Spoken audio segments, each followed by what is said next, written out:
नमस्कार दोस्तों, स्वागत है आपके ही YouTube चैनल स्पिरिचुअल आइज में। दोस्तों, आज की हमारी चर्चा का विषय रमण महर्षि।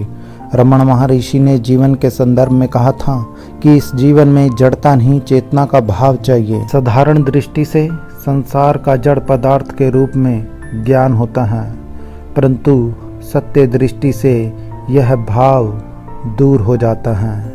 जीवन के प्रति एक विशिष्ट भाव ही सर्व प्राण में है, आपके मन में उदित होगा।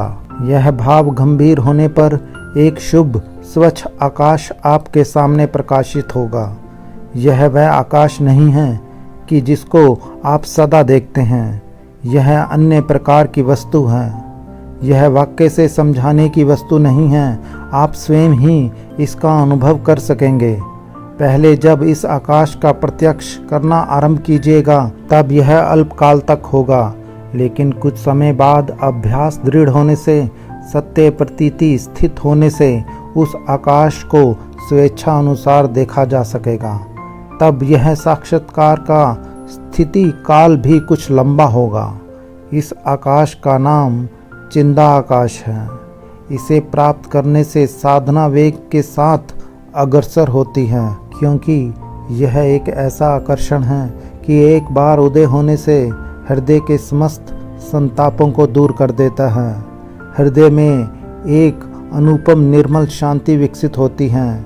ऐसा अनुभव होता है कि यदि यह वस्तु सदा सामने रहे तो सहज ही जगत को छोड़कर, संसार को छोड़कर इसी को लेकर चलता जाऊं। जब तक इस प्रकार का प्रत्यक्ष न हो, जब तक साधना केवल अनुमान पर होती रहती है, तभी तक वह प्राणहीन कर्म सा मालूम होती हैं, किंतु कुछ भी प्रत्यक्ष होने से वह सजीव कर्म में हो जाती हैं। उस आकाश का प्रकाश होने से आप में बिंदु मात्र संशय नहीं रहेगा।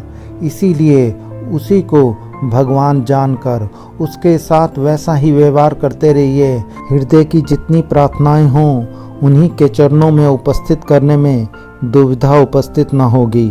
इस अवस्था से सत्य प्रतिष्ठा दृढ़ होती रहती है। भगवान यथार्थी हैं, इसीलिए धीरे धीरे उपलब्धि होती रहती है। इसी समय में थोड़ी दृढ़ता के साथ अग्रसर होने की चेष्टा करनी चाहिए। जो लोग कहते हैं कि जब समय होगा तब भगवान स्वयं ही बुला लेंगे, वे साधना नहीं करते। इसीलिए हम साधना नहीं करते हैं, उनका यह कहना ठीक है, इसका कुछ प्रतिवाद नहीं हो सकता। परंतु ऐसा कहना भगवान की ओर की बात है, हमारी ओर की बात नहीं। आश्चर्य की बात है कि हम प्रत्येक कार्य अपने कर्तव्य के ज्ञान से करते हैं, केवल साधना को भगवान का कर्तव्य मानते हैं। यह आत्म प्रवचना के सिवाय और कुछ भी नहीं। अतएव इस प्रकार का भाव त्याग करना चाहिए। जब तक यत्न चेष्टा पुरुषार्थ का ज्ञान है, तब तक उसका प्रयोग करना ही होगा। ऐसा भी दिन आ सकता है जब यत्न या पुरुषार्थ नहीं चलता। केवल उस समय लोगों को इस प्रकार की युक्ति यथार्थ होती है। जब तक ऐसा विचार है कि सब कर्म हम ही करते हैं, तब तक साधना भी हमें ही करनी होगी। उन्हीं की कृपा से हम अग्रसर हो सकेंगे। इस प्रकार का बल हृदय में धारण कर स्वकर्म के में अग्रसर होना चाहिए। हमारे सभी कार्यों में एकमात्र सर्वशक्तिमान भगवान है। हमारा कार्य सफल या निष्फल हो, उसमें कुछ लाभ या हानि नहीं।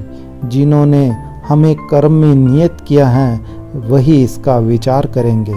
इस बात की चिंता हमें करनी होगी। हम भगवान से युक्त होकर कर्म कर रहे हैं। इस प्रकार के ज्ञान से चाहे संसार के कार्य में लगे हुए होकर, चाहे साधना में नियत होकर, यत्न तथा चेष्टा का प्रयोग करना चाहिए। यही मनुष्यत्व है। मेरी बातों को बड़े ध्यान से सुनने के लिए आप सबका बहुत बहुत धन्यवाद।